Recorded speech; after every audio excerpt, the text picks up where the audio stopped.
ಮಹಾತ್ಮ ಗಾಂಧಿಯವ್ರು ಮಾಡಿದಾರೆ ಅನ್ನೋದು ತಪ್ಪು. ಮಾರ್ಕ್ಸರು ಏನಪ್ಪ ಇದು ಕಮ್ಯುನಿಸ್ಟ್ ಮಾಡೋದು ತಪ್ಪಲ್ಲ, ಮಾರ್ಕ್ಸ್ ಮಾಡಿದ್ದಾರೆ ಅಂತ ಹೇಳೋದು ತಪ್ಪು. ಅವ್ರು ತಮ್ಮ ಮಾರ್ಗಗಳನ್ನ ಹೇಳಿದ್ದಾರೆ. ಒಬ್ಬ ಅಂಚಾಯಿ ಮಾಡ್ಕೊಂಡು ಹೋಗ್ರಪ್ಪ ಅಂತೇಳಿ ಹಿಂಸೆಗೆ ಆಸ್ಪದ ಗಾಂಧೀಜಿಯಲ್ಲಿಲ್ಲ, ಮಾರ್ಕ್ಸಲ್ಲಿ ಅದು ಹಿಂಸೆಗೆ ಆಸ್ಪದ ಇರೋದ್ರಿಂದಾಗಿ ಸರ್ ಇಂಥವೆಲ್ಲ ಸಂಸ್ಕೃತಿ ಬೆಳೆದ್ಬಿಟ್ಟದಲ್ಲ.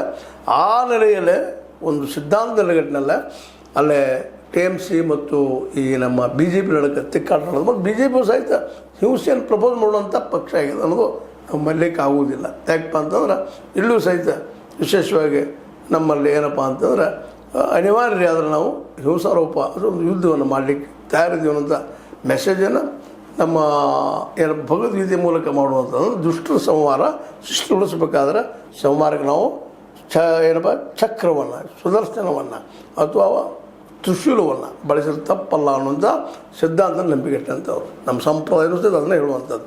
ಹೀಗಾಗಿ ಏನೋ ಆಗಿದಾವ, ಇದೆಲ್ಲ ಒಂದೇ ದಿನದಲ್ಲಿ ಆದಂಥದ್ದೆಲ್ಲ. ಇವತ್ತು ಚಂದ್ರನಾಥ್ ದತ್ ಅವರ ನಿಜವಾದ ಕೊಲೆಗಾರರು ಯಾರು ಹುಡುಕು ಮುಖ್ಯದ ವಿನಃ ಅದನ್ನು ಯಾರಿಗೂ ಟ್ಯಾಗ್ ಮಾಡಿ ಬಿಡುವಂಥದ್ದೆಲ್ಲ ಆ ದಿಶೆಯಲ್ಲಿ ನಮ್ಮ ಗೋಧಿ ಮೀಡಿಯಾ ಮಾಡದ ಸತ್ಯ ಹೊರತಲ್ಲಿ ತಪ್ಪಿತಸ್ಥರು ಶಿಕ್ಷೆ ಕೊಡಲಿ. ಮಮತಾ ಬ್ಯಾನರ್ಜಿಯವ್ರು ತಪ್ಪಿದ್ರೆ ಅವ್ರಿಗೂ ಶಿಕ್ಷೆ ಆಗಲಿ.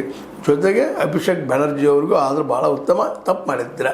ಇಲ್ಲಾಂದ್ರೆ ಈ ವಿಷಯ ದೊಡ್ಡದು ಮಾಡೋಕೆಂದ್ರು ಅಲ್ಲಿ ಶಾಂತಿ ನೆಲೆಸಿ ಒಳ್ಳೆ ಆಡಳಿತ ಕೊಡೋ ದಿಶೆಯಲ್ಲಿ ಈ BJPಗರು, ಸುವೇಂದು ಅಧಿಕಾರಿ ಅವರು, ಅಲ್ಲಿ ರಾಜ್ಯಪಾಲ ರವಿ ಅವರು, ಮೋದಿಯವರು, ಶಾ ಅವರು ಪ್ರಯತ್ನ ಮಾಡೋದು ಯೋಗ್ಯ. ಜೊತೆಗೆ ಮಮತಾ ಅವರು ಏನವರು ಕೋರ್ಟ್ ಮೂಲಕ, ಸುಪ್ರೀಂ ಕೋರ್ಟ್ ಮೂಲಕ ತಮಗಾದ ಅನ್ಯಾಯಗಳನ್ನು ಹೇಳಿ ಅವ್ರದಂತೆ ಮೇನ್ ಟಾರ್ಗೆಟ್ ಜ್ಞಾನೇಶ್ ಕುಮಾರರ ಎಲೆಕ್ಷನ್ ಕಮಿಷನ್ ಮೇಲೆ ಅದೆಲ್ಲ ಫೋಟೇಜ್ ಕೇಳ್ತಾ ಇದ್ದಾರೆ. ಆಮೇಲೆ ಇದ್ದಾವಪ್ಪ 100 ಕಡೆ ಅವ್ರು ನಾವು ಸಬ್ಮಿಟ್ ಮಾಡ್ತೀವಿ ನೋಡಿರಿ, ಅವೆಲ್ಲ ರದ್ದು ಮಾಡಲಿ ಸುಪ್ರೀಂ ಕೋರ್ಟಿಗೆ ಹೋಗೋ ವಿಚಾರದಲ್ಲಿದ್ದಾರೆ. ದೊಡ್ಡ ಅದೇನಾಗ್ತದೆ ಅದು ಅವ್ರ ಫೈಟ್, ಮತ್ತು ಅದು ನಡೆದು ಸತ್ತಿತ್ತು.